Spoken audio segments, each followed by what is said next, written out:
Yazi la eSouth Africa. Imancane yabona nje ngiyenzele ngiyona bengawusuphuza lutho. Ngoba athi kusuke futhi kwanetha bengana nokuphuma ngiye lapha kaMbhele ngithi ngiyolokhuza. Ngithi ngiyocosha cosha. Hayibo. Angikho right sis. Yini ke ngamntakwethu? Ngizobe ngikhale bengikhishwa isusu ubusuku bonke nje ngiyabuka ukuthi manje futhi ngizofa uma ngabe ngizikwa namakhaya phela. Wena umuntu ongangisiza nje. Hayibo. Kwesesha Impupho sis. Impupho ngiyabuka ukuthi mali impupho yenzenjani ke? Hayibo. ngiphelela ngifuna ukunqamula isisu. Ufuna umqabula isisu? Ngicela nje ungishaye. Impupho yokuqabula isisu uzogcala la. Hayibo. Angithi insuku sisiphela ngoba ngiyabuka ukuthi Isisu sikuphatha insuku. Hayibo. phela ngeke ngikuhluphe njalo mase siphatha nezingane lapha endlini bengifake ngoba ngiyazi sizophatha nezingane. Hayibo. Ngaphela mina sisakwazi ukumthutha amacala. Wena La eSouth Africa nje ngisho bekuthiwa nje uthule kangakanani awulu namuntu awusukele umuntu awuchukuluze umuntu kodwa thina sokuchukuluza sizoyithola nje indlela ukuthi sikuchukuluze uyithulela unjalo usenzele into yakho sikuchukuluze. Uyabona nje la eSouth Africa ngisho ngathi sengiphumile ebantwini base South Africa sengiyoyihlalela ehlathini ngenza into yami ngijolele nemfene. Hayi uzobabona bazoqhamuka sebehalazela ngamagatsha sebekotela ngamagatsha sebezojola nezimfene ngoba nawe ujola nezimfene.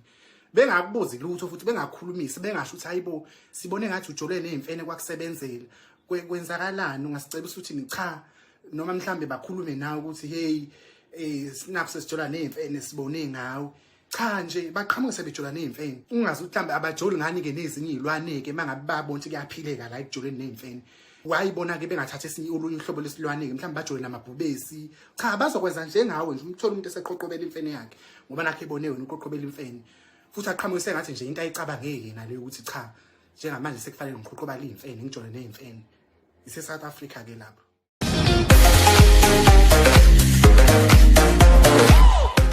Welcome back to Sign Action. Thank you so much guys for tuning in.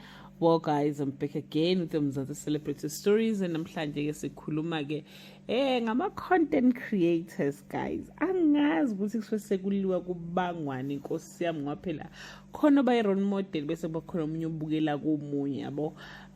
So guys, as you can see ukuthi ke uSimthande ke engathi akayithandanga ke lento yale content kaMbangikhala kanye ke noMpisi nje wanibona lokho babazela ukuthi hayibo na abantu bentshontsha content yami. So guys, as you can see ukuthi ke the new content creators uMbangikhala ufakile iphinifa njengoba kuhleze kwenza ke lo mama lo onokushutha ke noma katha noma ke nonokushutha noSimthande lapha kuma video akhe.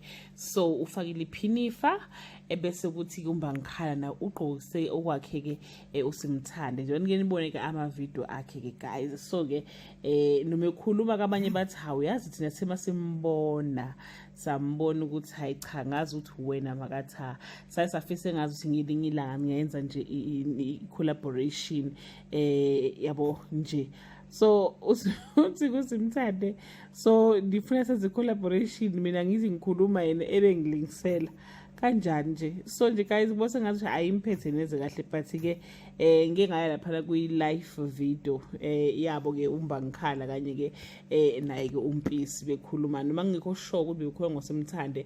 By the way, just talking about nje ukuthi uma ngabe uku social media space kufanele ube bold, kufanele ube strong, unga destroy abantu because once wathatha indlela abantu abakusho ngayo bakuthuka ngayo ungagcina ke ungenzanga ke lutho.